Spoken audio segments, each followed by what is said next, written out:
Hello, I'm Andrew Keaveney. I'm an associate editor of Clinical Liver Disease, and I'm here today with Dr. Paul Hayashi, who's the chair of the Special Interest Group of the American Association for Study Liver Disease on hepatotoxicity. And today, Paul, will be talking about hepatotoxicity. There will be a series of articles on CLD regarding the issue of hepatotoxicity. So, Paul, why is this important? Why are we going to be having a series of articles about hepatotoxicity? Well, that's a good question. There's epidemiologic evidence that the reports of liver injury from medications and drugs is actually on the rise. There's both registry data as well as some population-based data. And it's also tied, for example, to an aging population and polypharmacy, as you might expect. So it is on the rise. One of the areas also of concern is there's a rising proportion due to herbals and dietary supplements, and that's seen across a couple or two or three registries now, and that's been confirmed. And it's quite a concern, actually. A lot of patients are suffering from that, and sometimes even fatally.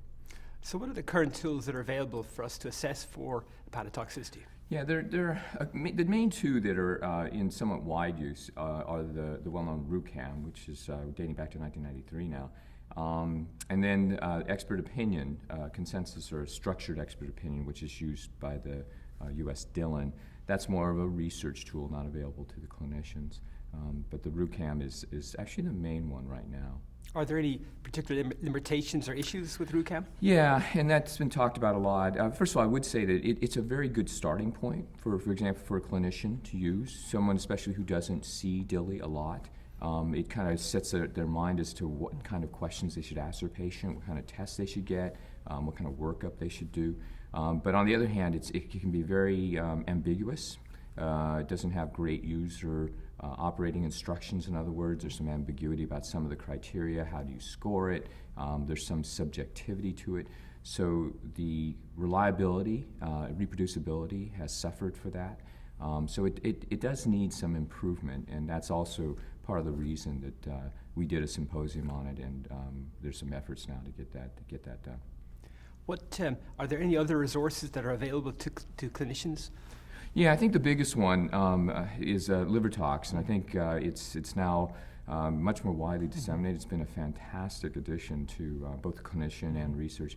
It's spearheaded by Jay Hoofnagel, and it's sponsored by the NIH and the National Library of Medicine.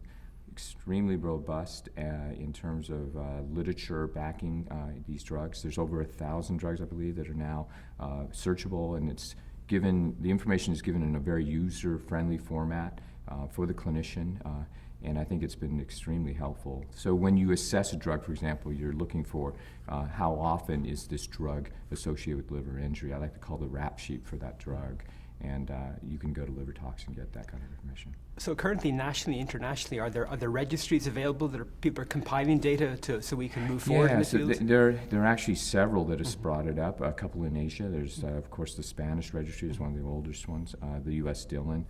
There are many others, and that's partly why we have to come up with a better tool if we're going to leverage that data and even combine data in registries.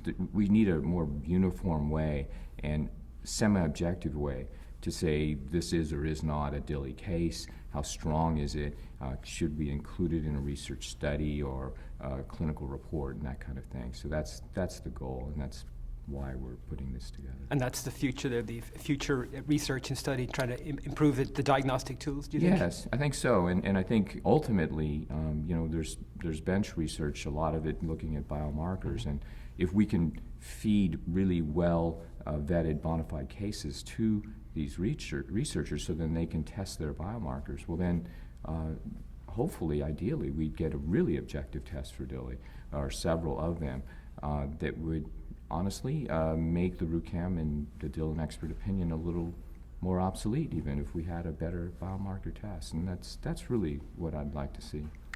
Great. Well, thank you very much. That's very informative. Well, thanks for having me. And if any of our viewers wish to learn more, please go to cldlearning.com for more information. Thank you very much.